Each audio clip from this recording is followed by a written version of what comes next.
A major drug bust announced today is being called the biggest bust of illegal marijuana farms in the history of LA County Sheriff's Department. Nearly 34,000 pounds of weed were confiscated with a street value of $1.19 billion.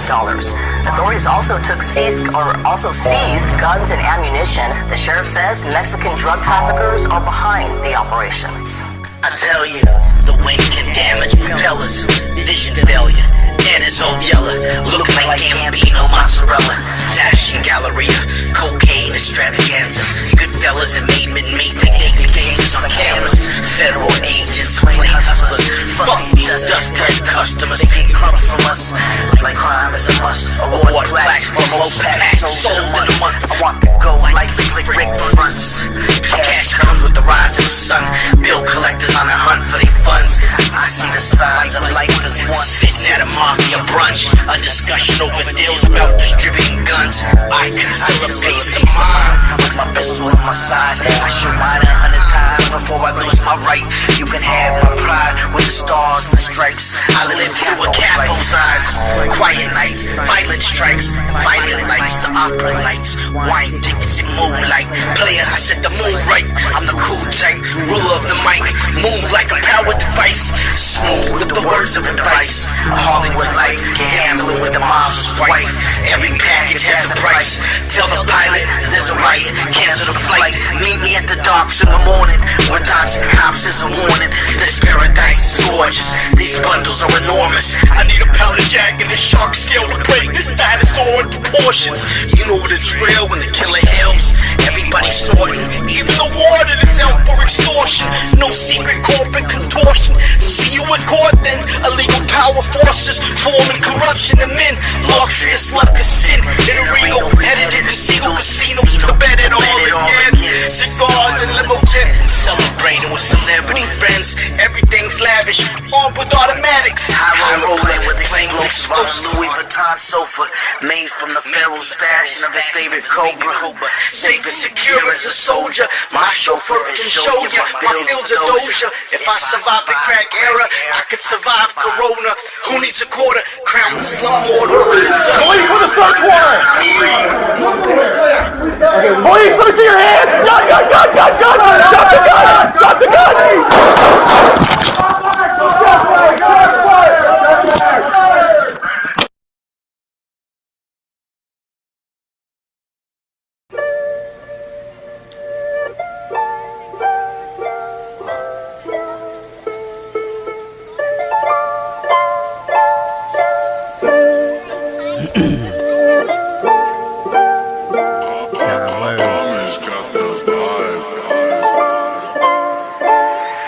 If I shot you, I got you. I blew one through the medulla oblongata. Bullets whistle by like Frank Sinatra. I got a mobster getaway driver rushing me to the opera. I heard the plague doctor would be there with his daughter. That's where we assassinate him and offer. The offering should earn us an Oscar. For freedom, you'll die a martyr. We're all slaves to the top dollar. Copy that, Roger. It all started with God as an author. The Lord is our Father. I light up the mic as time gets darker, holding a candle in the castle of King Arthur. I vandalized the Queen's Garter. She signed the royal charter. I smashed in the chariot, smoking chalice where I was granted powers to the palace. Feeding the witch strawberries, I refused to eat the cherry. Parked in the garden, it felt like back seats of a Cherokee. I was knighted, she was excited to be on her knees. This horrific scene takes me back past the memories of me. Crown King, cruising the Crown Victoria DeLorean. My future full of royalties. The ancient tomb left winnings of your majesty. Every witching hour a warlock dies for my powers. The loyalty of these magical flowers. The sentence of death, the marvelous sin that migrated west. Exhale, hell's winds from the depths of your chest. Vision war against Congress, the symbol is complex. Check the esoteric text, machine meanings to the robotic special effects. I rock the planet, rocking Timberlands in the Gore-Tex. On for what the world gives me next. Internet or radio, I reconnect. When I was in Monterey in a sec. Beware of the Hegelian dialect. All this chaos, times are hectic due to the heritage of the heretics. I've been locked in a dungeon, quarantined from what's devilish, but everything seems malevolent. On guard, I'm God in everything. Guardian angel, the inner Elohim, entered reality just to fall asleep in a dream. And all I hear is Mother Nature sing. Violence, silence as the gun ring, waiting on tomorrow to see what mood the sun brings. These bars have been brought to you by Bruce Leaf, Mr. Miyagi in these YouTube streets. Off the sake, popping wheelies on a Ninja Kawasaki. My soldiers are wild like German Nazis.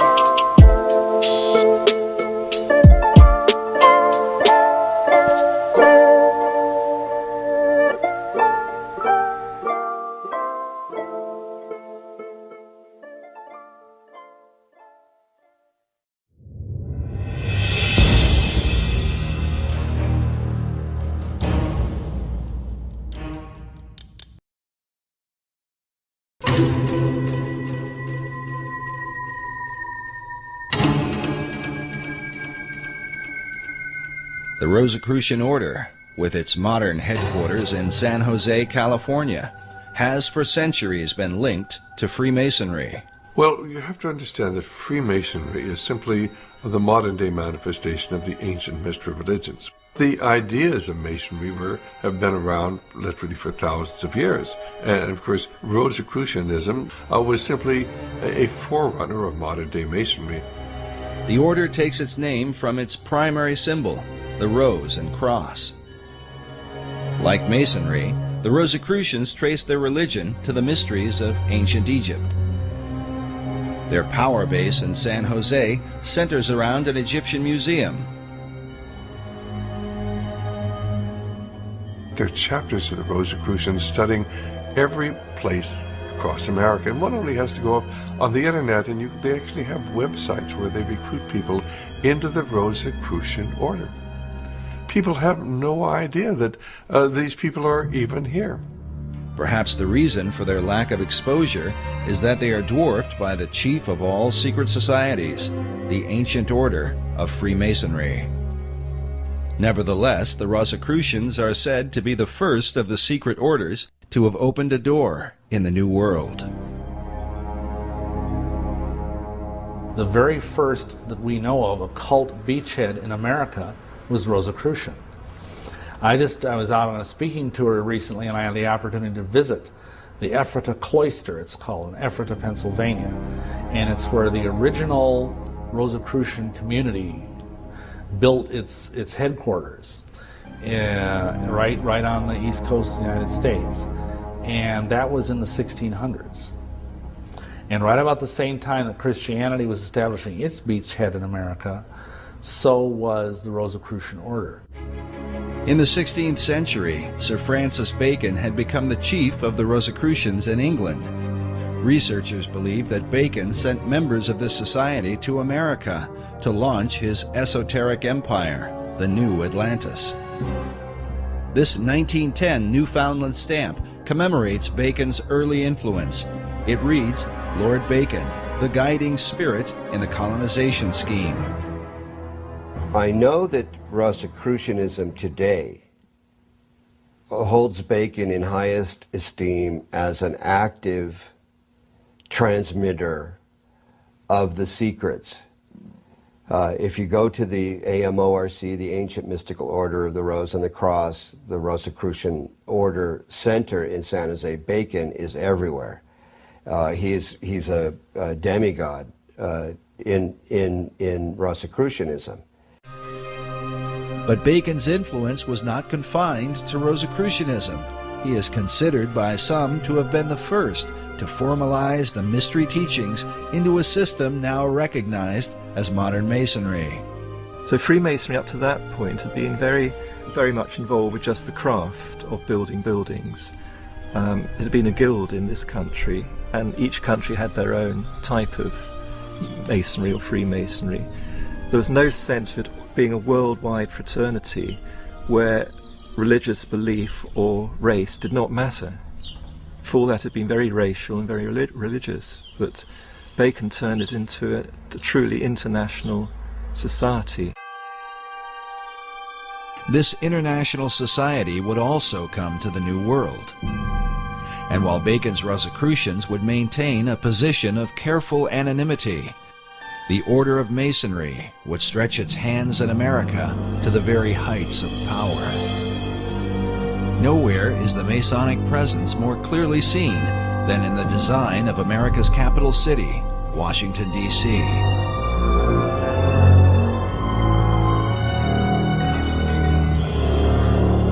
Yes, Washington, D.C. is completely based on Masonic architecture. The whole architecture is laid out in an occult manner with Masonic symbology.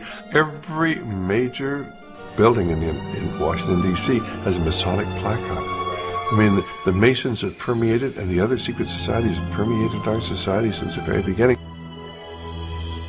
In his book, The Secret Architecture of Our Nation's Capital, author David Oveson confirms the esoteric influence of Masonry in the design and building of Washington, D.C. Oveson reveals the occult ceremonies surrounding the laying of the city's cornerstone, a ritual that involved the father of the nation, George Washington.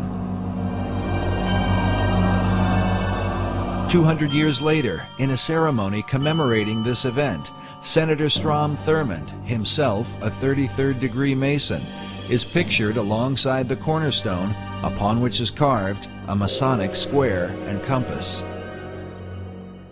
If you either look at the map of Washington, D.C. or try and drive in Washington, D.C., you think it must have been designed by a nutcase. But actually it was designed by a Freemason, a French Freemason named L'Enfant.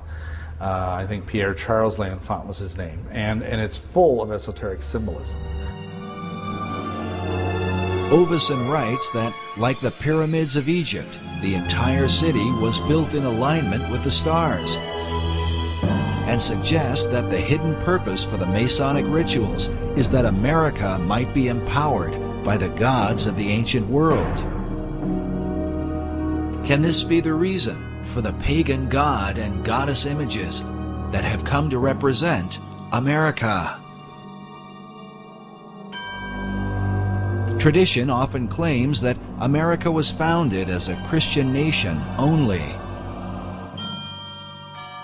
But if this is the case, why are its symbols those of the pagan religions rather than images of Christ, the apostles, and stories from the Bible?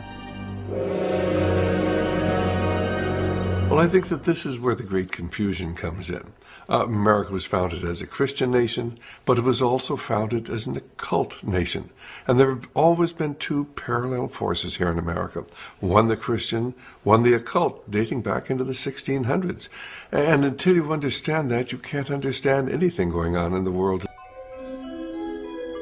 The Rosicrucians had long believed that powers and principalities from the spirit realm possessed secret knowledge that might be used for the benefit of mankind. These and other teachings were to be kept hidden from those considered profane, and especially from the Church. American Masonry today owes its allegiance to the very country it rebelled against. Modern Masons trace their official beginning to the United Grand Lodge of England, founded in 1717. The official start of modern Masonry is in 1717 in the Apple Tree Tavern in London, where the first Grand Lodge of England was convened. And that's called the Mother Lodge, because essentially all English-speaking lodges precipitate out of that. And for example, all American lodges, all the different Grand Lodges of the different states, all ultimately owe their allegiance and their warrant to the Grand Lodge of England. This image shows what appears to be a wizened old man passing a lamp in the dead of night to a younger man in Elizabethan clothing. Baconians believe this old world engraving represents Dr. John Dee passing the lamp of esoteric knowledge and wisdom to his successor, Francis Bacon. Both Bacon and Dee were men of science, dedicated to the advancement of learning. Both men were members of the Rosicrucian Society, of which Bacon would become the chief. Like Bacon, John Dee believed that America was indeed the lost continent of Atlantis. But where did he get this idea? Was it given to him by his angels?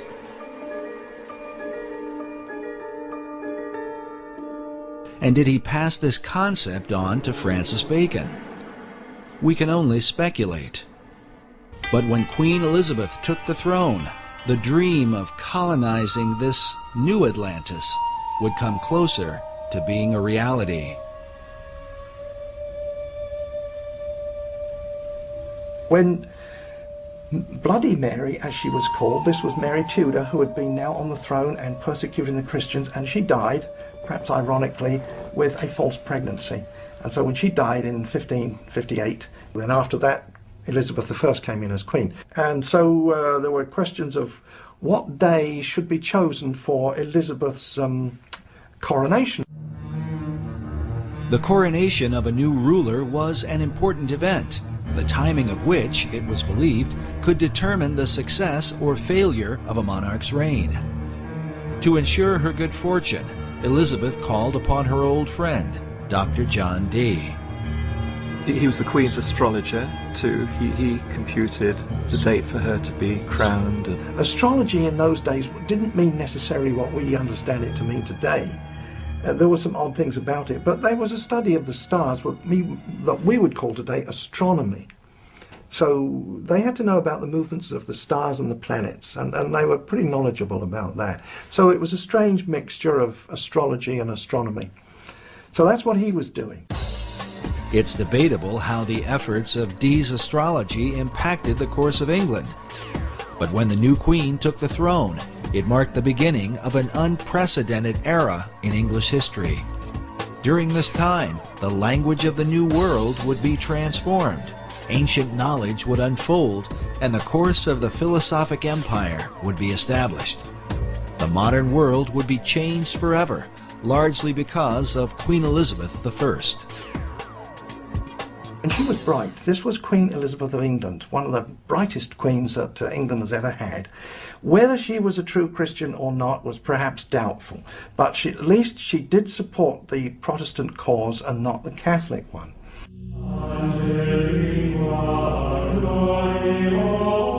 The Queen's Protestant faith made her immediate enemies in Rome. In April of 1570, Pope Pius V issued a papal bull excommunicating her from, quote, the unity of the body of Christ. Well, that meant that the Pope was saying to all the Catholic kings of Europe, go and invade England, kill the Queen, take over the country, make it Catholic, and I'll give you my blessing. So that was a huge threat to England and the Queen. So the English, who didn't like that, didn't like that idea, they formed a close-knit protection around the Queen and their country. To answer the threat of spies and assassins from Rome, the English set up an intelligence network under the leadership of Sir Francis Walsingham, known as the Queen's Spy Master. Among his secret agents were Dr. John Dee and later on Sir Francis Bacon, along with their Rosicrucian Society, which is said to have been formed in England for the purpose of protecting Elizabeth. But some suspect the Order of the Rose and Cross had yet another agenda. I think they would have definitely been on the Protestant side of things. They would have had a vested interest in using all of their both political savvy and occult savvy to protect the Queen, but I also think they had an esoteric agenda as well. This society had a very esoteric base. Behind it had links with the wisdom societies, the wisdom traditions throughout Europe, and inherited a lot of that wisdom light being passed on. And so they had an inner program which was to try to raise consciousness of society. According to Bacon, Rosicrucianism seemed to represent the very heart and focus of the entire New Atlantis concept. Francis Bacon's last book that he was writing at the time when he allegedly died, that was 1626, but his last book was called The New Atlantis, and the subtitle was The Land of the Rosicrucians. Why the Land of the Rosicrucians, or Rosicrucians? Why did Bacon deem their influence to be so important? Rosicrucianism gets its name from the symbols, the main symbols used, and that's the rose and the cross. But these are very ancient symbols. They go back long way in time, and being used by different societies for thousands of years. In the hands of different societies, the symbol has been interpreted in a variety of ways. There is the decipherment of the rose that received much attention in Dan Brown's Da Vinci Code. The rose is a symbol of secrecy, and the term in Latin that characterized the relationship of the rose to secrecy was sub rosa, meaning under the rose. So secret orders world round, when they swear to secrecy, swear sub rosa. The secrecy of the rose represents the hidden knowledge of the ancient mystery religion, while the cross symbolizes Christianity. The combining of these two is what defines the belief of nearly all the secret orders. The symbology there is the infusion of all this Eastern Persian spirituality into Christianity. Was this fusion of beliefs a part of Bacon's plan? And what sort of impact could it have? The Reformers argued that the mixture of paganism and Christianity is what produced the Dark Ages. Would Bacon's program of the rose and cross be a blessing or a curse? And how would this whole thing be carried out?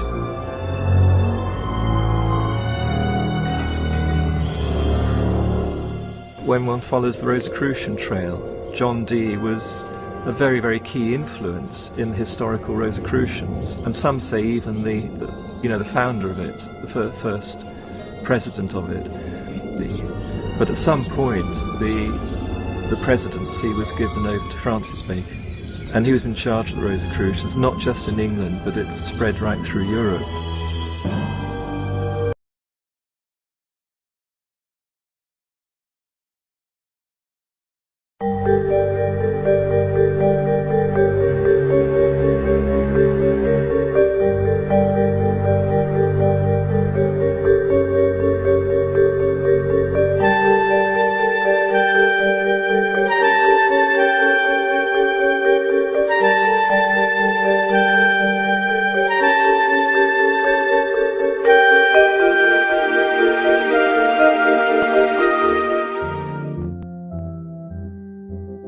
My name's Shane Selway. I'm the Senior Deacon at Lodge Marlborough.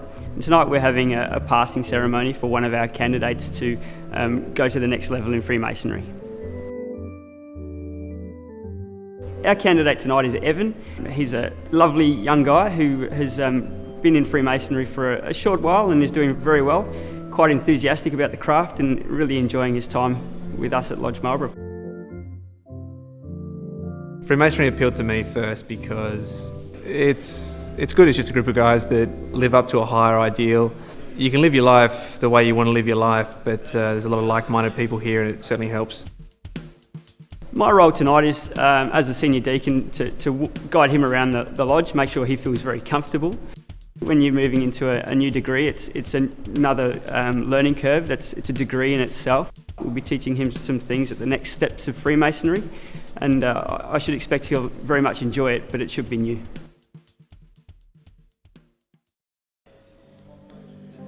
Yeah, no, it was good. It was awesome. Yeah, it was an interesting journey. I definitely learned a lot in a very short space of time, and I feel a lot closer to everyone here as well. Now that that's all done, we're going to go across the road to the festive board, which is where we have something to drink and have something to eat. It's just the social part of Freemasonry, so it's the brotherhood part. So that's the best part. That's my favourite part. I get a lot of pleasure in seeing Evan get through to the next sort of degree of Freemasonry. Watching him learn about it is something that's special to me, because it's me that directs him throughout the evening, and it's something that I suppose stays with him and me for the rest of our Masonic career. So that to me is pretty special, I think.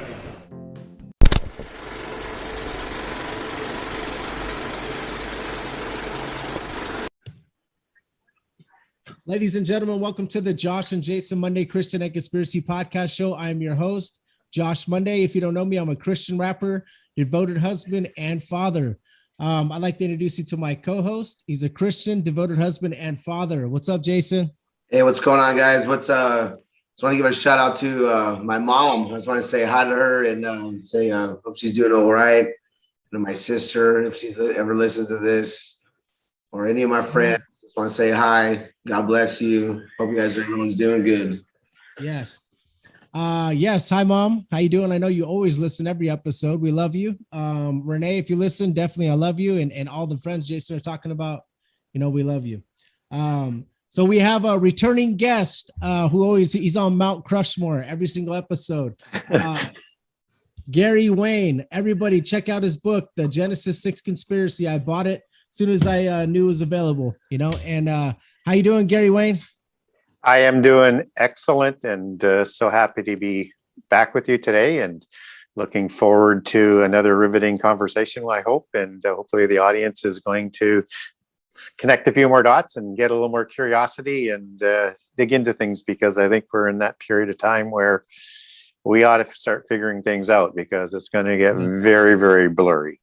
Yes, very much so. So today we're going to be talking about the Jesuits, guys. Jesuits, which is like, to some people, it's a mystery. Some people just don't know. And I think Gary Wayne, I've listened. That's how I actually listened to you first, was on the Fourth Watch, when you did a Jesuit episode. And I was like, wow, I'm blown away by this gentleman's knowledge. And that was 4 years ago. So I can imagine the amount of stuff that you know now. So I'm going to give the floor to you, Gary. I do have some questions for you as we go. And I know you already know your stuff. So yeah, so feel free to jump in at any point in time, because it's a big story. And there's going to be, I'm sure, going to be some surprising things that we talk about, and some questions that the audience is going to want to know about. And if there's a chat room there that you're getting questions, certainly feel free to, pop in the audience questions. So I think the Jesuits is one of those really interesting stories that needs to be learned. And for people who aren't familiar with my book, I did not put the Jesuits into the book, and I didn't include them for a reason, because it's a very divisive issue. It's a fairly large issue, and I didn't want to distract from the overall theme. Yeah. But what I did do is I put in all of the basis for the building into who creates the Jesuit orders. And so we need to understand that sort of from that kind of beginning. And I promise, for people who want information on the Jesuits, is that it will be in the sequel. I will put a section in there. I won't do like a whole book on Jesuits, but I'll connect it in terms of how it connects from prehistory to prophecy for the new book that's going to be coming out. Can't wait. So we need to understand that the Jesuits are a Masonic organization. And when I'm talking about Masonic, it's a little bit more from an ancient basis, even though they're a more recent contemporary organization like the Illuminati or like the Freemasons or like the Rosicrucians, but kind of sort of similar to that. One of those incredibly important organizations that are created after the fall of the Knights Templar, who are the modern wedge to all of the secret societies we understand today. And it was a very centralized organizational structure. I mean, they were the Royal Masons from ancient times. They were founded by royal bloodlines, and the ones that weren't physically, notably as being the sons of kings, as in de Payon and de Bouillon and Anjou from the Lorraine region, which is another interesting name as you come down with the double cross of Lorraine and the Habsburg Lorraine dynasty and the King of Jerusalem title that passes on through them, which is another show in itself. But there were two Cistercian monks, or Benedictine monks, as they're also known. So we need to understand that the Templars were a organization that had a Christian veneer, and underneath they were like Cathars and Albigensians and Gnostics as we would understand them today. Yeah. And so were the Gnostic orders that had molded into Roman Catholicism. So whether or not you're talking about, as I mentioned, the Cistercians and the Benedictines or the Augustines, or you name the order that's in there, and even the more recent one that was created in the 1930s, Opus Dei, that's actually known in the cult as, Masonic Freemasonry for the Roman Catholic Church, right? It's actually is known as Masonic Freemasonry, or Catholic Freemasonry, I should say. And so, didn't the Catholics used to be forbidden from joining the Freemasons at one point? They were, and you would be excommunicated. Yeah, I mean, you have to understand that. Yeah, it totally makes sense. And so when you have that Albigensian Crusade, which the Templars were part of, right? Part of that religion at the core. That was at a time when the Gnostic religions were teetering at getting complete control and wiping out the Roman Catholic Church. So you can't have two primacy sort of religions that are sort of mortal enemies. One's going to win, one's going to lose. And so it could have just as easily gone the other way. Yes. But it didn't. And so when we look at understanding the Gnostic sort of concept, this is going to be very important when we get into talking about the Jesuits, but a little bit of more sort of setting the table in terms of who the Jesuits are. The monastic orders are a branch of the Essenes. And a lot of people are going to say, well, wait a minute. Essenes are, these guys are from the Dead Sea Scrolls and they're very prophetic and they're all of these good guys. Well, they're not. So they're polytheists. They worship fallen angels. I have a great document on this. I give you all of the historians on it and tell you about who they were. I give you the biblical references so you understand who they are. And they were very much an ascetic monastic order. The first monastic ascetic order in the West that was a model and built upon the Eastern monastic orders, like in India, right? Like in the Buddhist temples and stuff. And so this is the organization that Freemasonry also takes much of their organizational structure and religion back to. This is a very, very, they have the same type of hand signals, the same gods, and you have ascetic rituals in Masonic rituals and organizations in the secret societies. So this is the group that is going to be how the monastic orders are going to be formed within the Catholic Church.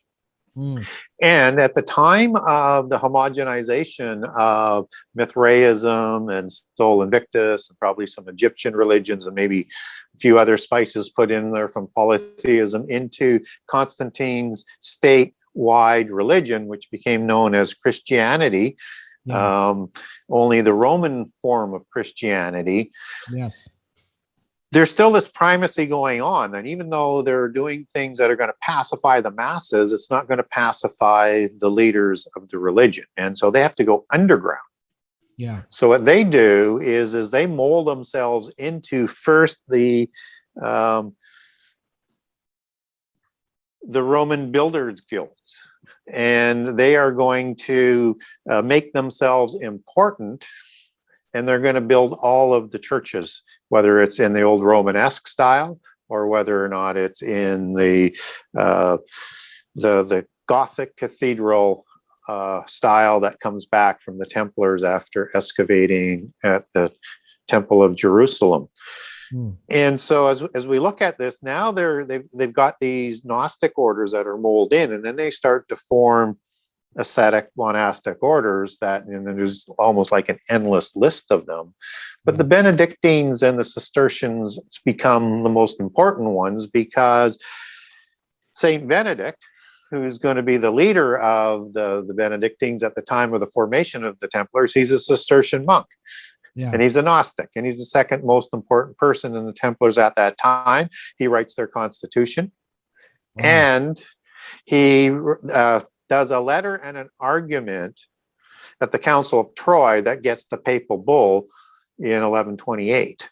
right? And so he's also a relative of several of the founding members of the Knights Templar. Wow. Okay. And he's the one who introduces the Red Cross from the ancient order of the Red Cross into the Knights Templar. Okay. And so you see this sort of wedding of its building blocks as to what's later going to form into the Jesuits later. Now, the thing you need to remember about the Templars before we move into the Jesuits is that their goal was they had several agendas within the church. One was to keep the message of the bloodlines and keep that secret and keep that protected. Mm-hmm. Another thing that they did was to develop the knowledge that they brought back out of Jerusalem. But they're in their constitution that they wrote and written down according to the monk of Rosslyn. And there's a great document on this, and if people want it, I can send it to you. I've got it on a PDF. I also have a 3-part series on the Jesuits that'll walk you through some of the details I just won't have time to get into on the minutiae on some of the dates and some of the organizations, because there's a lot in the formation. But the point of the matter here is that they were to create as their primary goal the New Babylon within the Roman Church, to prepare within the church to have that Gnostic religion come to a primacy, even though it was there for 600 years before, 700 years before. They wanted complete control all of the time if they could do it, but to have this universal Gnostic, what I call global Gnosticism, set for end-time Babylon and the world government, which were the Templars' dreams. So now that, go ahead. I feel like it feels like they infiltrate, they subvert, they go through, and what you're saying is that when they start getting more that's the stuff I was trying to get to, where how do they learn this stuff to where they, instead of going through so much wars, because that was all the wars that are going on over Catholicism and Christianity back in trying to push that.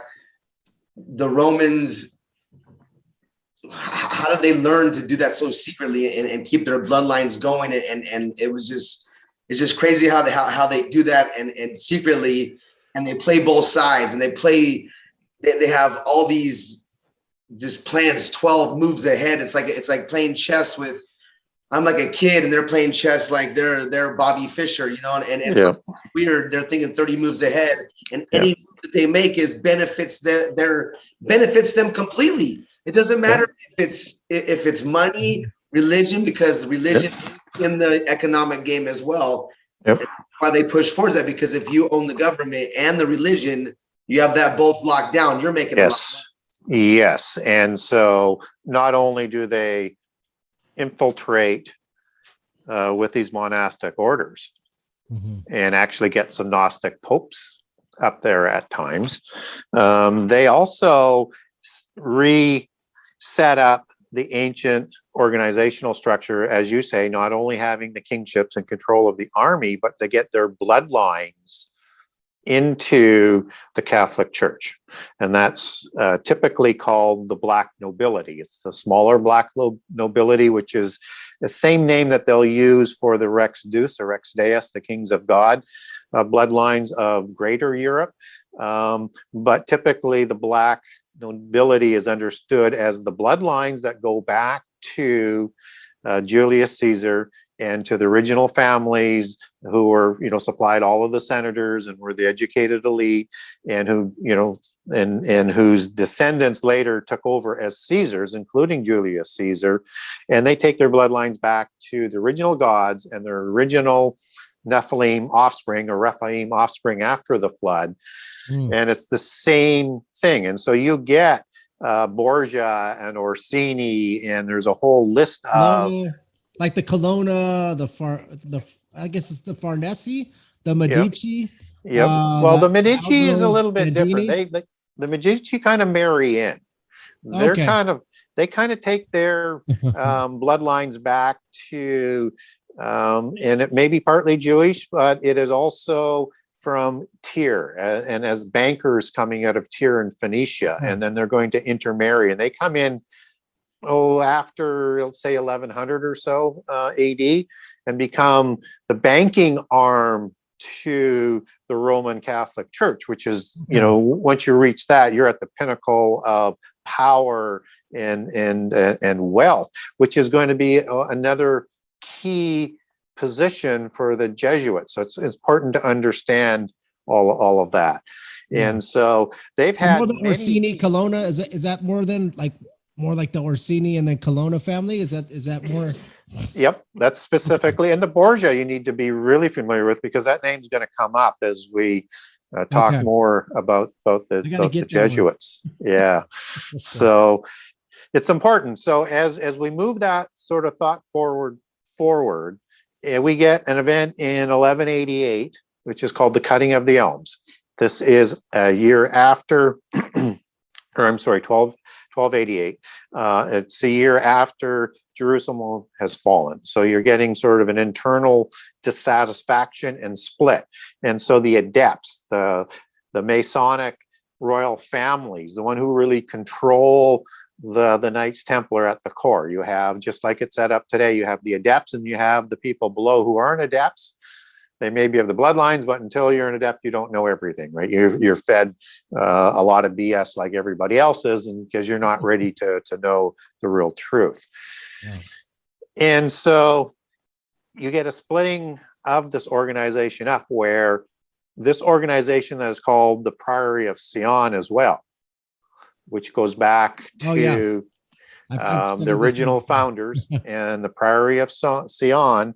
They crown the first king of Jerusalem, which is a member of the Anjou, and Baldwin the First and Baldwin the Second, as I recall on it. And they carry that title down, that went with families down through history, like the Lorraine dynasties that we were talking about from Anjou, and into the Habsburg dynasty. You get the Habsburg Lorraine. They carry the King of Jerusalem title. Today it's with King Philip of Spain, who inherited it from his father, Juan Carlos, who got it through his intermarriage and bloodlines through the Habsburg Lorraine dynasty. So it's this King of Jerusalem title, this Antichrist title, that bloodline is carrying. But again, that's another rabbit hole. So, but what happens, and I've got documents on the Priory of Sion, that you've got historical records. Don't let people say that it isn't. I can provide them if people want them. And the King of Jerusalem was crowned in a small priory in the Rock of Sion in 1118.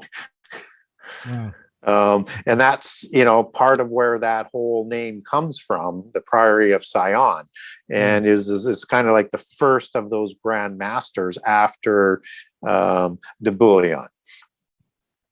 And so if we start to understand that, then we know that we understand why there wasn't a lot of support for the fall of the Knights Templar in 1307.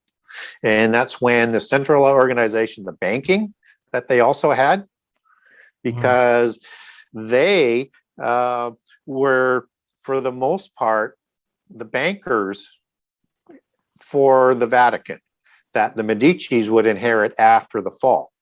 Okay. Right? The fall of the Knights Templar, right? Right.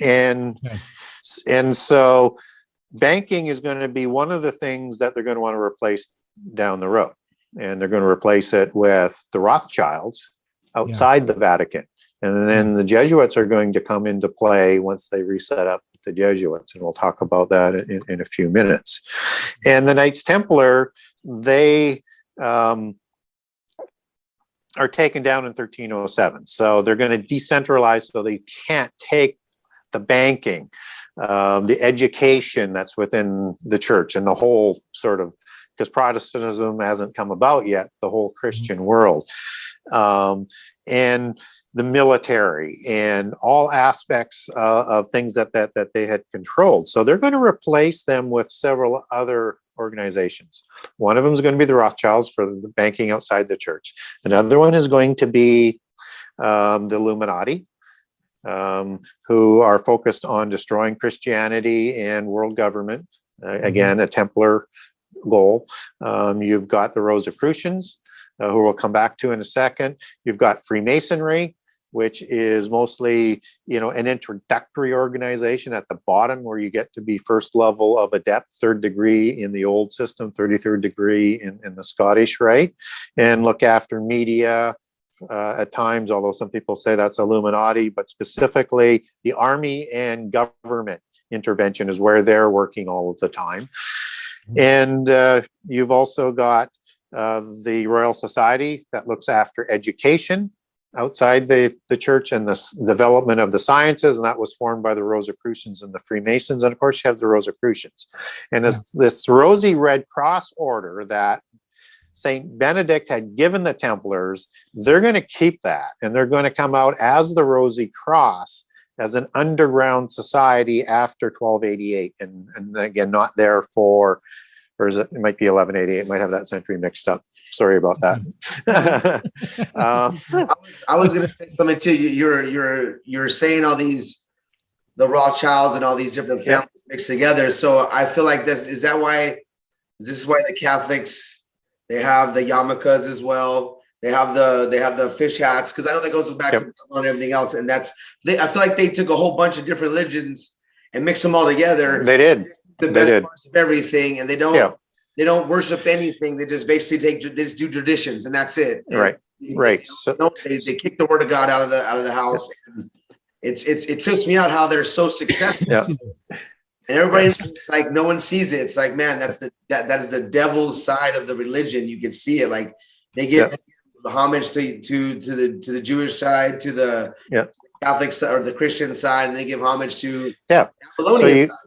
So you get the the baby Jesus and Mary depiction as Isis and Horus, as it comes out of Egyptian. You get out of Mithraism things like December 25th, which is the birth date of Mithra. It's also the festival of Sol Invictus, starting on the 21st. So you get all sorts of things. You get Easter that is coming in and actually called Easter, which goes back to Ishtar. And like you say, you get those hats that go back to Sumerian religions. And understand that Mithraism roots back to Zoroastrianism, which is the religion of Persia, right, and the Aryans and of Sumeria. So as you take that back, that's why you start to see a lot of that imagery sort of come into the church. And so we need to keep that in mind, that there's a lot of that idolatry stuff that came in, and change of the Sabbath and everything else that went along with it, to the Sunday, of course, right? As opposed to Saturday, which it was supposed to be. And so after the fall of the Knights Templar, you get an organization that's going to pop up alongside of Freemasonry in Scotland. And it's going to be the first Rosy Cross order that becomes visible. And these are made up of the Knights Templar who escaped to Scotland at that time, because Bruce has been excommunicated for killing his rival in a Catholic church. And so he's offering them protection as being excommunicated. And with the St. Clairs, who are the St. Clairs, who was a battle partner of Hugh de Payan, as that descendancy goes back, ancestry goes back at the time of the Knights Templars forming. These are the St. Clairs that is transliterated as the St. Clairs into Scotland, and they're going to form Freemasonry. And then the Bruce is going to set up this Rosy Cross order, especially for the adepts of those Knights Templar. And you get the first sort of formalized Rosy Cross order that forms in, say, 1323. So within 20 years of the fall of the Templars, and of course they're going to be instrumental in Scotland getting their independence and winning the war at Bannockburn, when the Knights Templar charged the field at the end of the day, that the fake history says were servants with wooden spoons and stuff just charging the field. It's not even a good cover story. And so this is important to understand, because at this point in time, starting in about 1317, 10 years after the fall of the Knights Templar, 33 which is a key number in the hierarchy of secret societies, with the Council of 33, and of course the 33rd degree of the Scottish Rite. 33 invisible ones. Understanding invisible ones is a similar name and with a similar type of meaning for the other name for the Royal Society, which is the Invisible College, because it was created by the invisible ones, the Rosicrucians.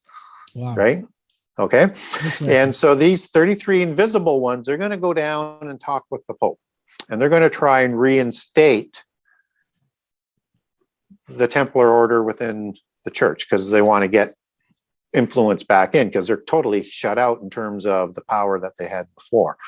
And so the Pope says that he'll do this, but he's going to put all of his own people on who's running the organization, and not any of the 33.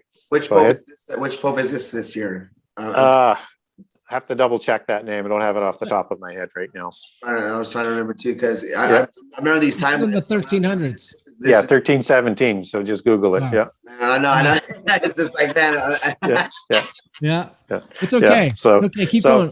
We're barely scratching the surface, bro. Just scratching the surface. I usually have those names on the tip of my hands, but okay, it's okay.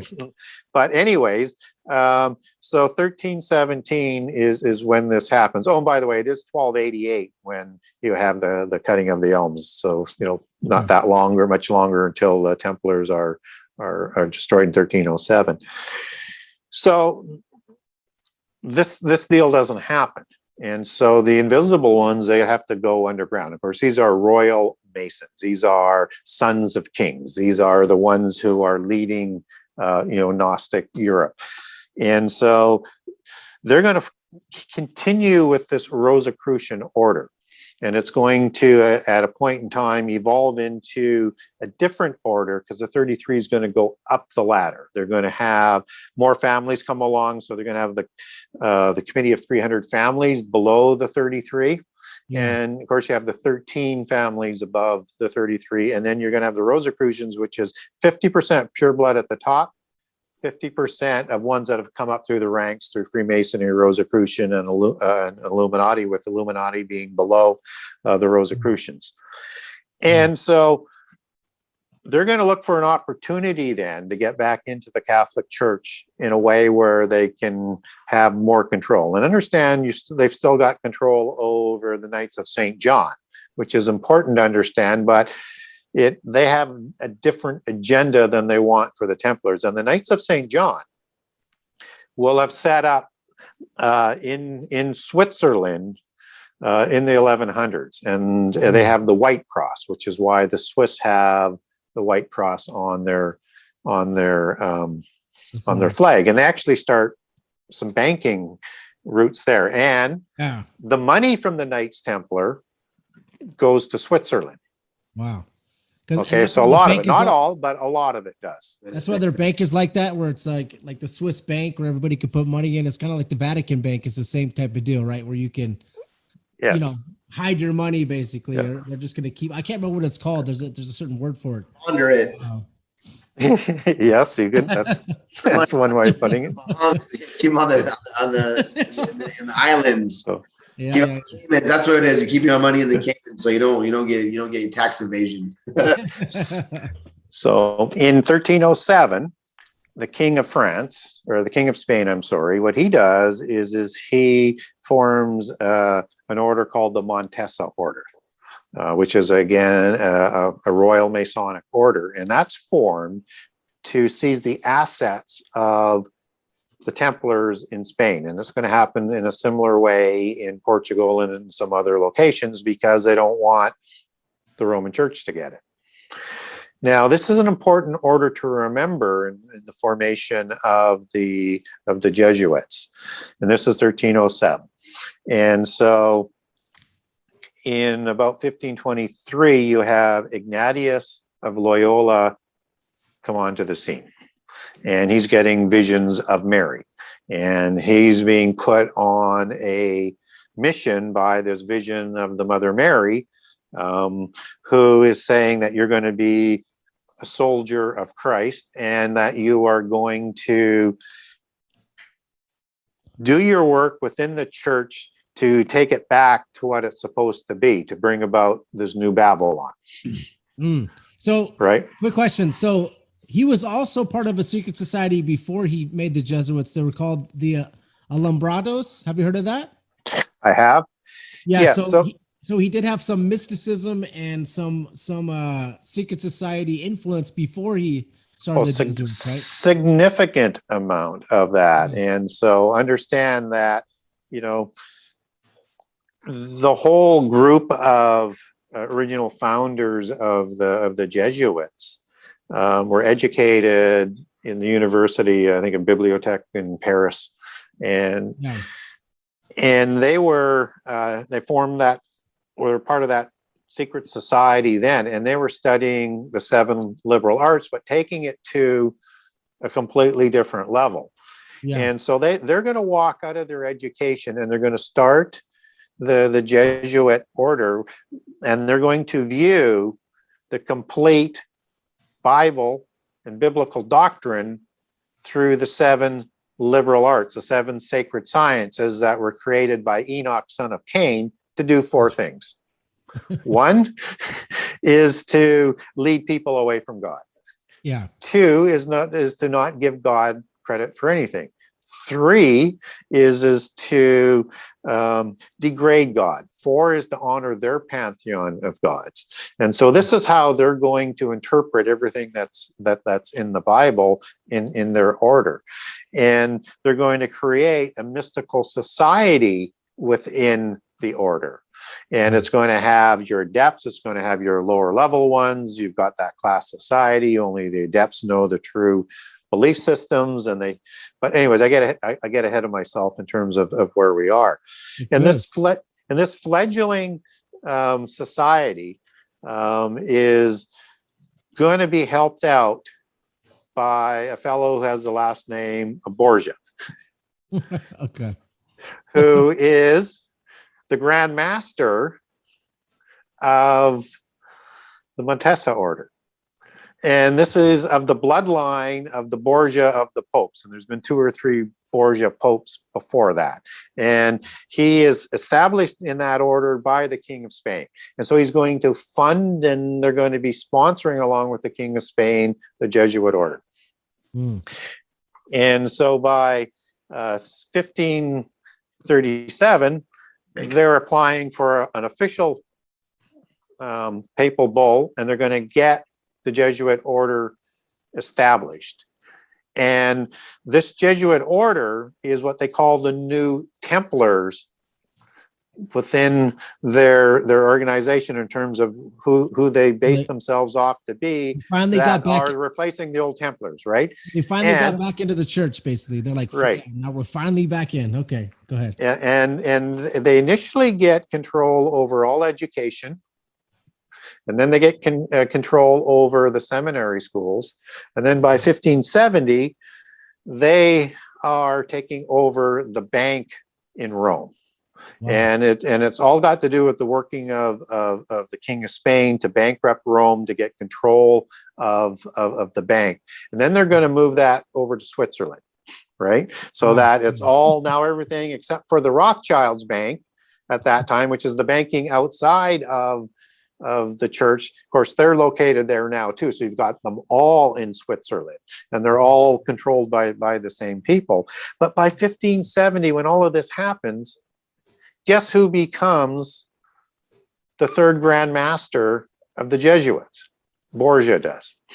Oh, okay. So now they've got complete control over all of this, just like the Templars did. And they wreaked havoc in a significant way all throughout their history. They were on the edge of exploration and promoters of going into the New World. They were controlling all the things that they found, and being in absolute control of the bank and everything all the way through. And they're being guided through a lot of Mary apparitions that are also part of this whole cult, which is a big part of it today.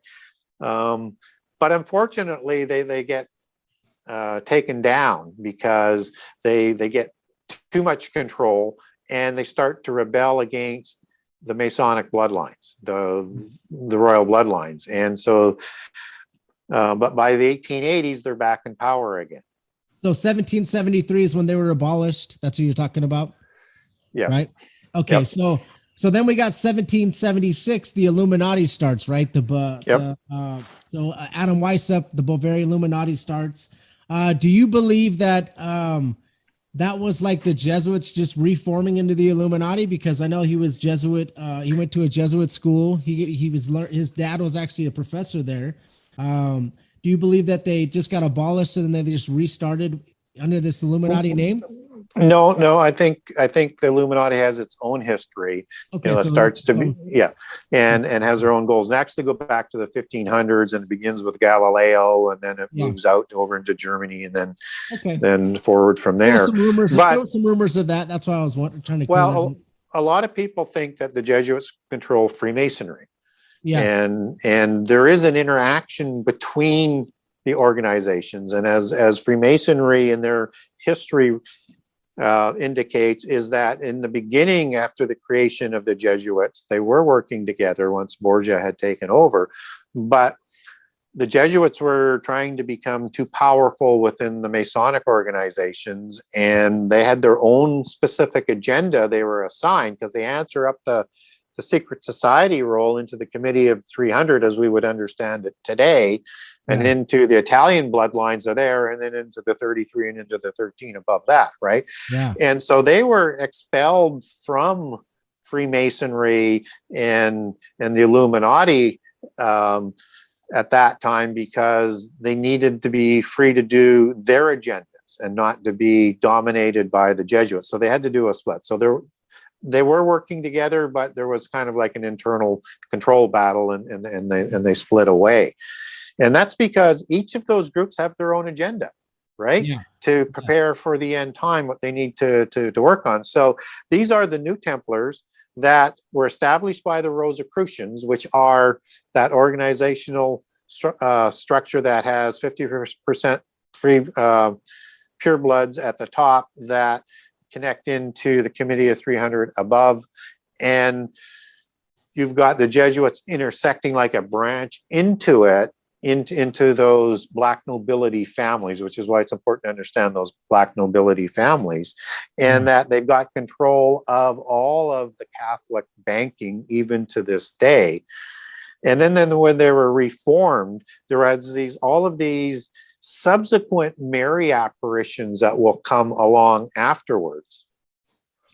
Yeah. Right. Yeah. Like different. Yeah. Okay. So 1814, the Jesuits were reestablished, right? Is that what you were talking about? Yeah. Okay, cool. So now we're up to 1814. Okay. So Pope is the seventh, guys. If you guys don't know who reestablished the Jesuits, 1814. Yeah. Okay. If you read the Bible, Mary didn't visit anybody. Mary never visited anybody. She just ominous. She can't travel through time. She would be very. I think if she was alive today, she'd be ashamed that they do this to her. Well, yeah, they would be. This is not Mary, so everybody needs to know that it's probably a demonic spirit and a mother goddess sort of individuals. So by the 1880s, the Jesuits are going to be, by papal bull, be reinstated to the full authority level that they had before.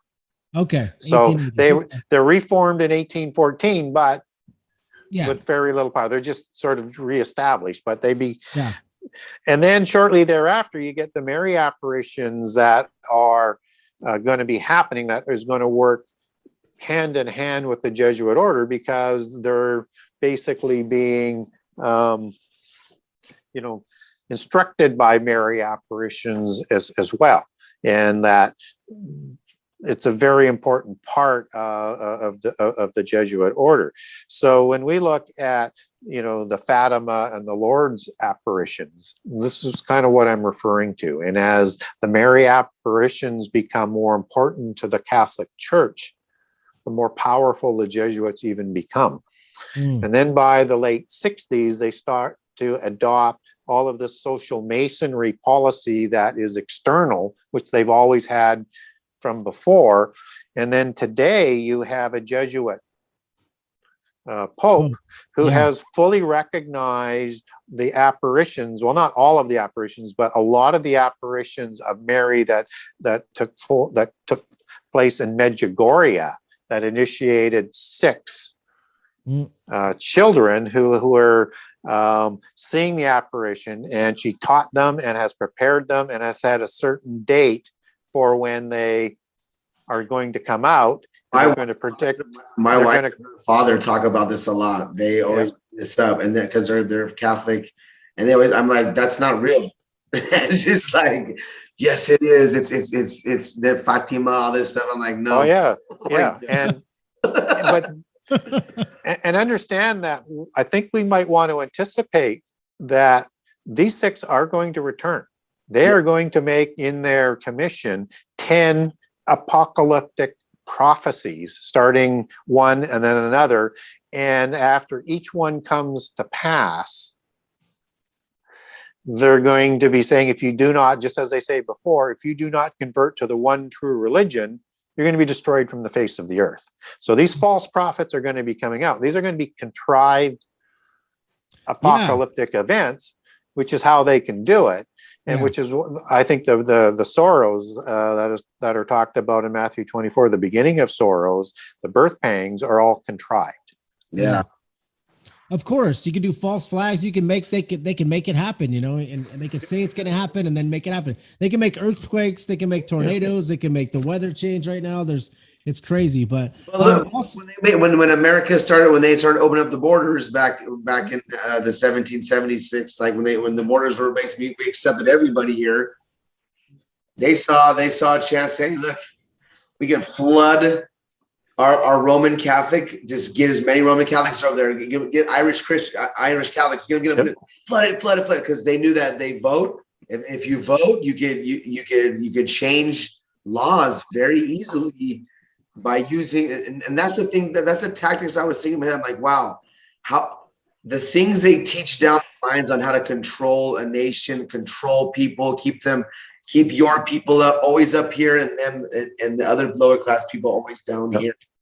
It's a weird battle, because I don't think we're meant for this. I don't think you, Gary, or Josh, or anybody as a true human being is meant to be working a 9 to 5 and pushing your, and constantly listening to the media telling you that you need to be working and buying stuff to survive. And when it's all right there, it's crazy to me how they control everything.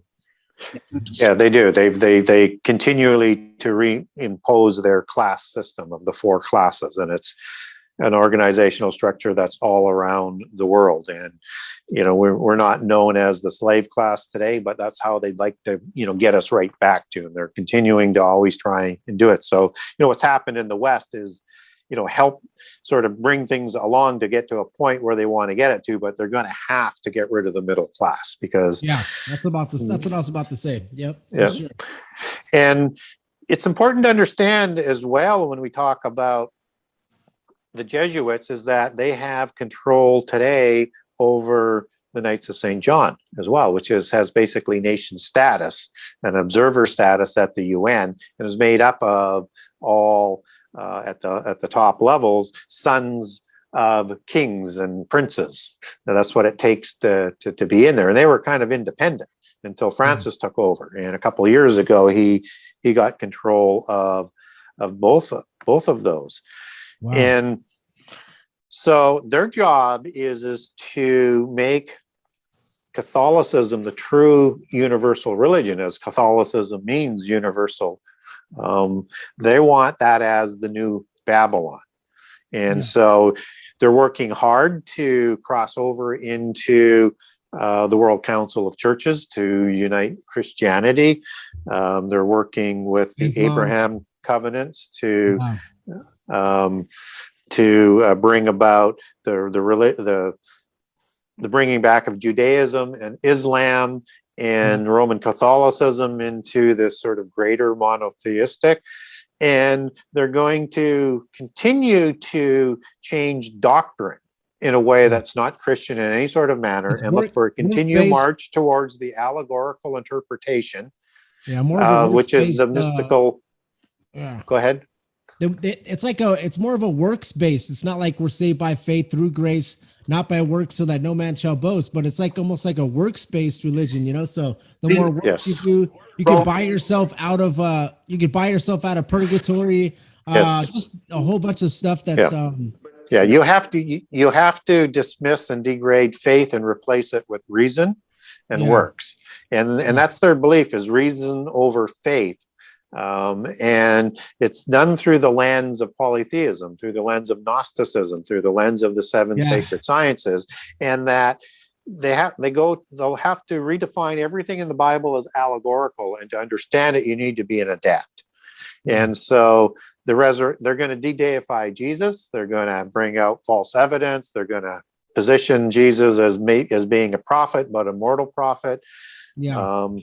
And they need to do this because they believe, we'll see whether they actually get it done. I think, you can make a good case. There's going to be rivals for who's going to bring about this universal religion, but this is certainly their aspect, their plan that they've been planning for millennia, and to set up Rome as Babylon City. Right? Yes. That's interesting. So that's the one world government, or the one world religion that's in the Bible, right? In Revelation, basically, right? They're trying to become that religion, right? The universal religion for everybody to come to. Yes. And that this will be the religion that of their false prophets and their prophets of doom are going to have people to convert. And if you have terrific catastrophes, you can get people to convert, and people will start to listen to what they're saying and saying, hey, people have screwed up all the knowledge in the world, all of the religions in the world. It's all one religion. And it's going to go back to that ancient Enochian mysticism that the Essenes reveled in. And so when they revered Enoch, it wasn't Enoch son of Seth, it was Enoch son of Cain. So what the people don't know is they have the seven sacred sciences, all this mysticism, all this secret society knowledge, and they're trying to bring in the religion knowledge. But the people that are not woke to all this stuff, to the Jesuits and all this, they don't know about that part. They just know about the Catholic part. Right? They're using Jesus Christ as the front and Mary as the front of all this. So they're using that religion of that true religion, or not religion, but because Jesus Christ was not a religion at all. But what I'm saying is that they're spreading it like a disease but using the names to represent false deities, which is where'd you learn this stuff? Man's not this. They're not this. All from Nimrod, bro. Come on, G. They're not this smart. You know what I'm saying? Like, don't just sit around and plan this stuff. So they're taught through down the lines, and it's not fair. They know that God exists. They know that He exists. Then they must know, because they're battling with Him every day. Sure. Well, but you have to remember, in Gnosticism, they do recognize the God of the Bible, but they recognize him. Bad guy. They think they call him the bad guy, and he's no more powerful than Satan.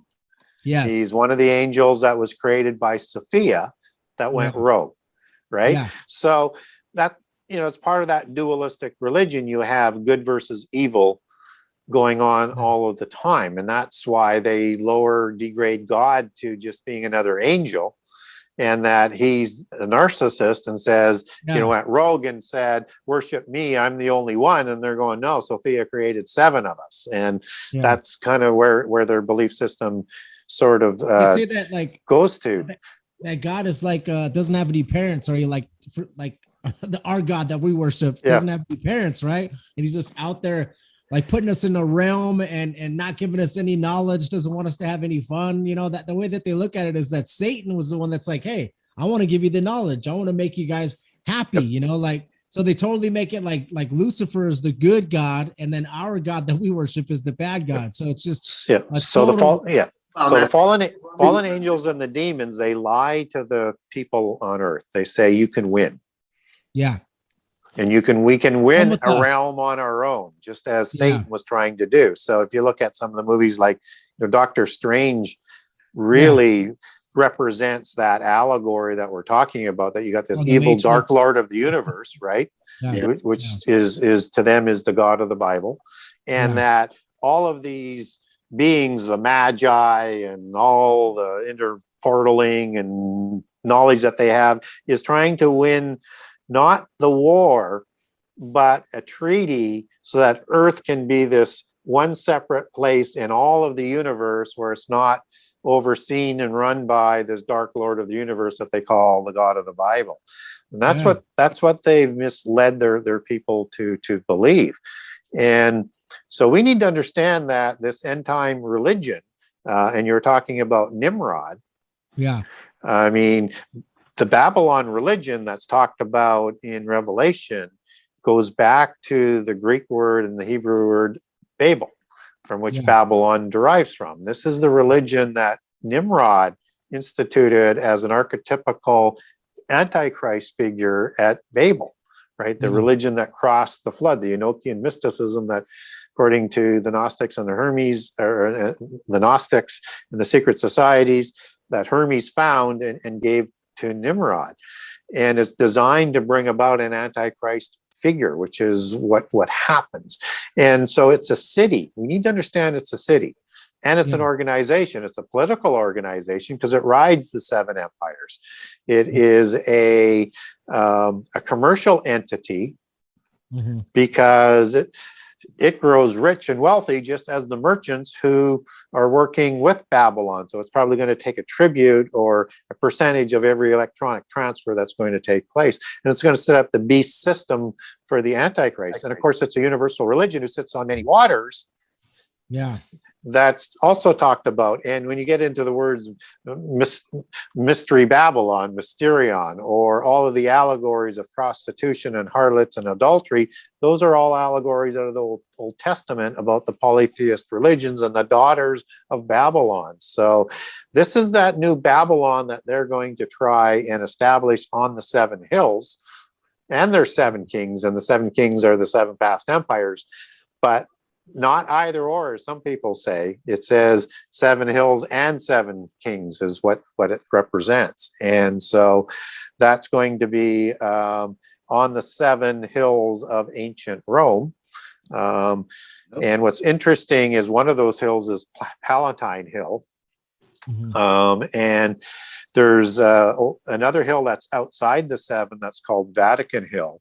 And the Palatine Mountain had a temple of the Sibylline mysticism and the oracles, and Vatican Hill had another temple of that part of polytheism that was a branch of the Palatine Hill.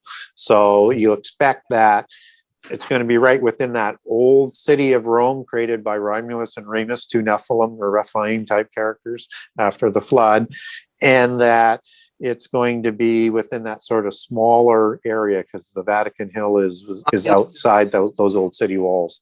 Romulus, didn't they suck off the wolf or something like that? Wasn't that? Yeah. Yeah, they were like sucking out the tit of the wolf. Yeah, they're like twin brothers. That's crazy. Man, I haven't heard that story in a long time, or even heard those two names in a very long time. Yeah, that's pretty cool, man. I didn't know that. Right on. So what you see happening within the church with the Jesuits is a social masonry that they're establishing, right? And they're very much a socialistic, environmentalist type of nature religion that's developing, that's going to take over. And that's going to match up well with what they've done elsewhere around the world with all the other secret societies and Masonic, Royal Masonic orders, is that they want to have a world government that's socialistic, right? Yeah. So that they can, get it back to only the elite and the oligarchs. So it's going to be national socialism on a globalist scale, where you've got oligarchs, the bloodlines and the wealthy running all of the major companies. So you've got that upper class, and then you've got the priest class, which is all bloodlines as well, as we've talked about, like with the black nobility, like the Orsini and the Julian bloodlines that feed that. And then you're going to have a very, very small entrepreneurial merchant class, just as what you would have seen in the time of the French Revolution, right? You've got a very, very small merchant class. And then you've got the poor and the They slaves. got money, but not like a lot of money. Like the Yeah. people that are above them have just tons of money. They have all Yeah. of it. Right? Yeah. Yeah. They love it. That's what they Yeah. want. They want to hoard all the wealth, man. All these elite disgustos just want to hoard all the wealth. So yeah, it makes sense. So we need to understand that where the Jesuits fit in that sort of hierarchical order. So they're one of the groups that were formed to replace the Knights Templar, and they're known as the New Templars, and they've got control of the banking. So you're going to be they've got all the banking that they can consolidate now, and have been, and that's why we start to see more of a global type of bank starting to happen. Yeah. And countries that fight against that amazingly get some sort of invasion, usually by the U.S. So that's going to be like Libya. That's going to be like Afghanistan, Iraq, and also North Korea. All those countries that we happen to just have to be fighting all the time or invading. You know. So, well, the ones that didn't have reserve, the ones who Yeah. didn't set up reserve banks, right? Yeah. So Afghanistan is now on the Federal Bank Reserve. They're with the Federal Reserve now. Yep. Libya, they are now too. So all we have is North Korea now, and I think Iran. I think that's the two that they still have to conquer. Yes. I guess. Yep. We'll say it that way. But they virtually have that in their control. And, you know, through the seminary schools within the Catholic Church and through the Gnostics doing the same thing in Protestant churches and getting control of the seminary schools. They don't teach prehistory. They don't teach prophecy anymore. And everything is becoming interpretive in the approach. And it's not a literal accuracy to the Bible. So they're well on their way to moving things along. So they're actually fulfilling what was written into the secret Constitution according to Ronsolin, and I've got that document if people want it. It's kind of boring, but there's some interesting parts in there, like the New Babylon. So this is who the Jesuits are, and they are a polytheist cult. I think that what should happen. What I think should happen is, before people go into seminary school or people that have already graduated from seminary school, I think they need to take a course on the Jesuits to find out that what is happening, because they're being infiltrated. Certain words, key words that some pastors will use, they stay away from. They'll read the King James Version all the time, right? So they'll always stick to the King James Version in some cases. So you're like, all right, cool, they're on track. But like words like, which I know you're not a flat earther, but words like firmament or words like if you read Job, it talks about in the earth. Like the devil's talking about going to and fro in the earth and on the earth, right? There's certain things they stay away from saying. They won't even say it because they're like, oh, that's like saying that, you know, the devil's in the earth, right? Yeah. Well, you don't have to be a proponent of flat earth to understand that there's a Sheol, there's a Hades, there's a underworld. That's all the same place in the earth. Could be in another dimension, but could be occupying the same space, right? Just as the abyss is probably in another dimension. There is a firmament. That's everything from the sun inwards. I mean, heaven is made up in the Bible of three categories. One is the firmament, which is created in if you're a renewal of the earth proponent, which would be created in the 6 days, and the firmament is called heaven. And also in the definition, it's all of the universe outside the firmament. Yeah. And then there's the heaven that God abides in with the loyal angels. So is there water above the firmament? Well, there probably is, because what you're doing is you're separating the waters, to create the firmament, which had collapsed is the firmament hard, or do you think it's solid, or do you think it's just they're talking about the expanse? Yeah, I think we're talking about the expanse, but it has some sort of dynamic to it. Earth, Josh. I'm just asking Gary. I have to stay away from it for one show, dude. It's like the firmament. There is a firmament. I'm asking Gary because Gary is a really good dude. Because I respect his research, bro, and I know I've listened to so many things of Gary. Like literally, I've listened to so many. You can't even stay away. Okay, all right. So let's go back to the Jesuits. okay, back to the Jesuits. Oh, sorry, Gary. So what do you? It's like you're trying to push. You're trying to push religion on Gary. Gary's No. Gary, my whole point was the Jesuit seminary school. Like, they are infiltrating it, and they're making it so that pastors stay away from certain things, and they do. Before that time, they taught, but Galileo taught that it wasn't that way. So Galileo kind of infiltrated science that way and made it. So who knows if the world is flat or not? Who knows about? We'll find out when we get there. Right Gary now, is open to it. Gary said on tinfoil hat, I'm open to it, but I'm not. But I feels like it is a sphere. But anyways, it's a sphere, but it could be a flat sphere. Who knows? I know. Who knows? You gotta look into maps and get into stuff like that. But Gary, that was funny though. All right. Let's get back to the Jesuits. We're coming down about 10 or 15 minutes before we have to close. So go ahead, guys. Sorry. So the Jesuits, as I say, they report up the ladder. They don't control all of the secret societies. That's one of the main things. They take their orders from the black nobility, Rex Deus, the original families, and they are doing, I think, a very good job of preparing for that complete takeover at the set time. So look for more doctrinal change and more allegory to continue to come out. I mean, he has replaced the conservative doctrinists that would be in charge, and so he's replaced that individual, I think about a year and a half or so ago, with another Jesuit. Also keep in mind, he's not Antichrist, this Pope. He's not even the false prophet. He may be the last Pope. Nostradamus was a Rosicrucian. And he predicted prophecy. Yeah. And he predicted the three Antichrists, one being Napoleon, the other one being Hitler, as it turns out, and then the real one that's going to come. He also talked about the last Pope was going to be the Black Pope. Now, I don't put my faith in them, but the Black Pope, everybody thought would be in that skin color. Well, the leader of the Jesuits is called the Black Pope. The leader of the Vatican is the White Pope. So now we have a Black Pope that he's a Jesuit, and he's the leader of the Vatican and has that sort of all consolidated. I think it's his job to prepare the way for Babylon and the false prophet to come along that will make the way of Antichrist. He's like covering a lot of different boundaries, like he knows the Jesuit secret sciences and all that, and then he knows both sides.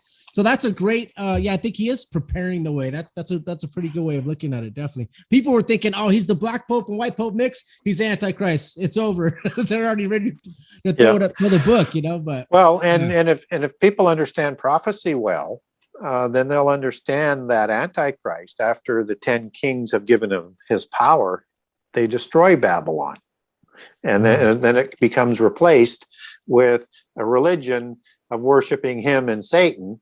And a God, as Daniel 11 talks about, that their forefathers didn't know, and so Babylon is going to be removed, and Antichrist will make his home with the abomination as being the center of that religion, and so desolation, So and as 2 Thessalonians 2:4 talks about, so we have to understand that Babylon is making the platform for Antichrist, so that Antichrist doesn't have to take the world by war. Yes. He just comes in smooth, right? He comes in smooth and takes credit for the Gog War. So he has his own Armageddon that he comes in to offer peace and safety in his reign, which will probably last for a year or so. Yeah. Wow. Yeah, that's getting into the end times. And I know that your next book is going to be on a lot of that, right? A lot of prophecy, right? Yes, just having so much fun in writing it. I'd have to be careful. I don't want it to be longer than the first book. I know, I'm working on it. I'm over 50 chapters already. So yeah. Hey, it's all good. I mean, you're just a big bundle of knowledge, man. We appreciate you so much. So anything else on the Jesuits? I mean, I'm totally loving this. We're getting into some prophecy. We're getting into them building the Babylon. Man, so interesting. So as we went through time, also, guys, just to let you guys know, they were expelled out of Germany. They were expelled out of France. They were expelled out of Japan. Like, no Catholics at all could be in Japan at one time, where they said no, none of them. Do you believe that they were involved in a lot of, there's a lot of rumors that the Jesuits poisoned, like James Monroe, poisoned, some of these presidents that, Alexander the First of Russia, I guess he felt he was poisoned. He felt like the Jesuits got him. We went through a whole Jesuit timeline before where we talked about a lot of this. Napoleon also, they say that maybe the Jesuits poisoned Napoleon as well. I mean, do you believe in any of that? Well, Napoleon wasn't bloodline. Okay.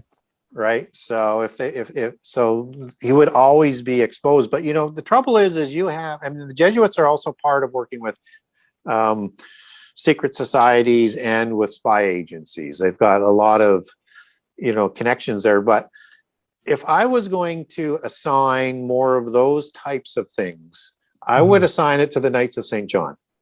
Okay. So it's just part of the sect, but it's not the actual Jesuits, but it's probably part of the. Yes, they have their own agenda that they're working with, and and the Knights of St. John are especially sort of referenced as helping to form the CIA, for example, right?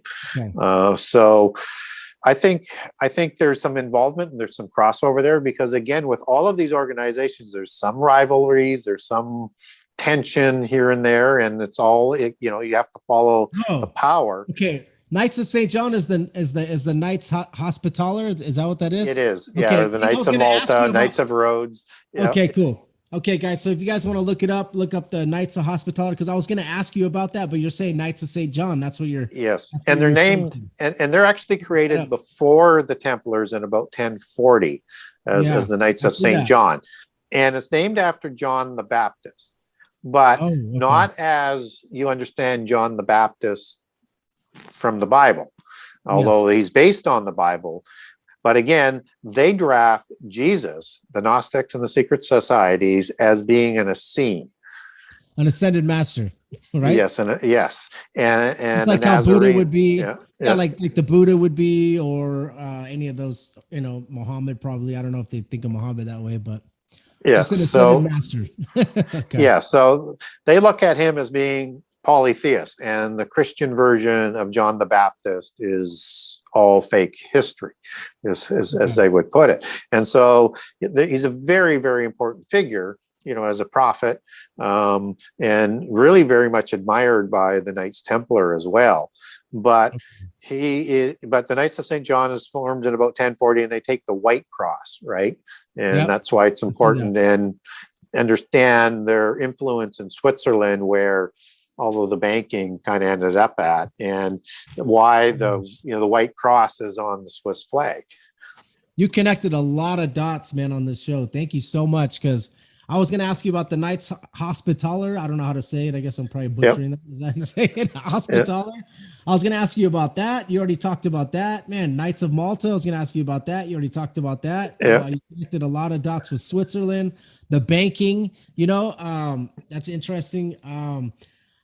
Do you know, like, how many members were in the Jesuits at any given time? Like, do you know how many members? I don't know if you can even answer that, but how many members are actually involved? And are there some like warrior type figures in the Jesuits that are like, they can actually go to battle and fight really well or shoot really well? Or is it more of like all mentally, They're formed like a knight order, but they never really took up that aspect of it, right? Okay. And again, I think that's because it was sort of left in the realm of the Knights of St. John. Okay. And in terms of they were a military order, right? Knights of St. John was a military yep, order. absolutely, Okay. they were a military order, just as the Templars were. And Okay. you know, you've got, you know, also at that time of those great knight orders, you got the Teutonic Order, right? It's just sort of part of that with the Black Cross. And so watch for that Maltese type of cross as one of those links. And there's another one, the Knights of the Sepulchre. And they all had specific functions for their creation, all created by bloodline Gnostics.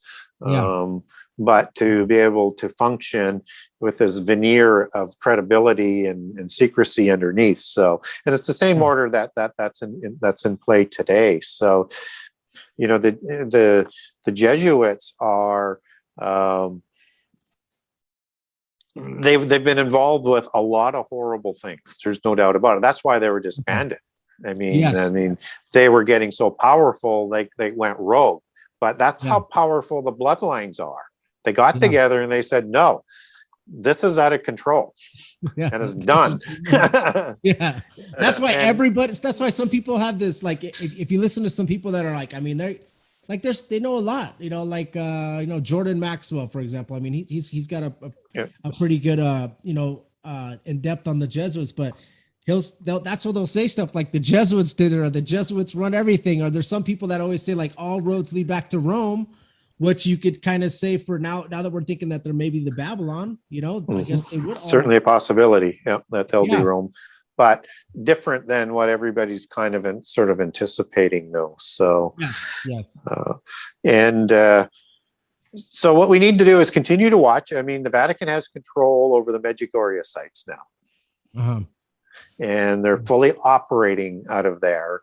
And again, it's that natural sort of merger of that Mary apparition type of societies. And you're seeing more and more Mary apparitions around the world. What's a Mary apparition? Can you explain that real quick before we an apparition? It's where people say they see the Virgin Mary. Sometimes there's a large numbers of them sitting in the sky, and typically described as the woman is described in Revelation 12. So look at that as the dovetail for credibility over this, even though that takes the Bible totally out of context for what's being talked about in Revelation 12. But that is the exact descriptions that people provide for the apparition. And it's just like if you go and try to talk to your relative, like your Aunt Mary, and a demon's talking to you in Aunt Mary's voice. Like what they're seeing is not Mary. They're seeing a demon, a goddess. Thousands of people see this stuff, though, Josh. They're saying that thousands and thousands of people see these apparitions. Which it could, because a demon could come at you, and they could do that. They could come in the form of. That's why it's so powerful. That's why they, like you said, they got control of some things, because these apparitions that people started believing something supernatural happens. That's where you get that. That's where you get that. What is that? Our Lady of Guadalupe's type of stories. That's exactly what it is. Yeah, and or mythology. The apparition of Joan of Arc that was led by, right? And it's all part of the same ongoing sort of deception. But also understand, though, that when this universal religion comes, this is a polytheist dualistic religion, also represented with the male god and the female goddess. So you're going to have that duality come back, and that's part of what I think the Mary apparition will do. And she's also, you know, calling herself, you know, the mother of God. Queen of heaven. So just as mother goddesses were mothers of gods, offspring gods, and in some cases were mothers in polytheism of producing giants as well. Here we go. So when you see that imagery that was overlaid onto Catholicism of the Isis and the baby Horus. Or Semiramis and Nimrod, basically, right? That's kind of the same thing, you know, with our Tammuz. Tammuz would be like and then, you know, the 40 days of Lent, or like, you know, all that stuff is all from you could either say Isis, Horus, or you could say Nimrod, Semiramis, and Tammuz. Because they're all the same religion. just They need different vernacular names. Yep. Yeah, people that are Catholic. I mean, if you're listening right now, we're not trying to disrespect you. We're not saying you're not going to heaven. This is just stuff that you need to study. You need to study Nimrod and study all this stuff. Study about idols and everything, you know. And then look at your study where your traditions came from. Study where your traditions came from. They're not biblical. They never were. And then you'll see that. Okay, well, that's okay. Just go. Then what I would encourage is, for people of Catholicism is be Berean, be a contrarian, verify everything that's being taught and talked about. And yeah, exactly. That's your protection, because you're not going to get accurate prehistory. You're not going to get prophecy, and you're going to see all sorts of other things that sort of pop up that it doesn't make a lot of sense. And that also goes on in a lot of Protestant churches. So it's for all Christians to. For sure. You see a Christmas tree up there at the, at the altar with with the Christian also. And then on December 25th, they're saying it's Jesus's birthday. So, I mean, our pastors are doing the same thing, guys. So our pastors are doing the same thing. I don't even go to church during Christmas now, because I mean, I love hearing about the birth of Jesus. Hey, but Jesus never said to celebrate his birthday or anything like that. So just get out of the religion game. Totally. Just jump into religion. Totally. There's no such religion, and there is not what you want to be a part of. And there's a reason that in the Revelation prophecies of John, that before the destruction of Babylon, people are instructed in that prophecy to come out of Babylon. Yeah. Interesting stuff. So, all right, we're going to end this because we're at 4:50 now, and my kids are crying upstairs. Oh, just let the audience know, I just got over COVID. Okay, guys, my wife is pregnant right now with COVID. We're just it's kind of a tough flu. Okay, guys, it's just, you get body aches. You're sick, but please pray for my wife and my daughter. My daughter's, she has a real bad cough right now. But I survived. Thank God. But we'll definitely want to end this in prayer. Anything else you want to say, Gary? First off, let me tell my audience something. Get this book. It's very thick. Okay. It's a lot of knowledge to gain, and you can gain a lot of knowledge from listening to every podcast that Gary Wayne's been on, but please get this book, Genesis 6 Conspiracy. Okay, guys. Gary's taking his time out, been on our show 3 times. I should buy the book 3 times. That way he gets paid for that. Yes. And so if you want to get a hold of me, go to my website, the Genesis6conspiracy.com. That's Genesis 6 with the number 6conspiracy.com. And on there's a contact the author. So if you want a document on the Jesuits, I've got that. Or maybe some of the other topics that I might talk about. If I got a document, I'll send it to you. I do it at no charge. You don't have to have bought my book.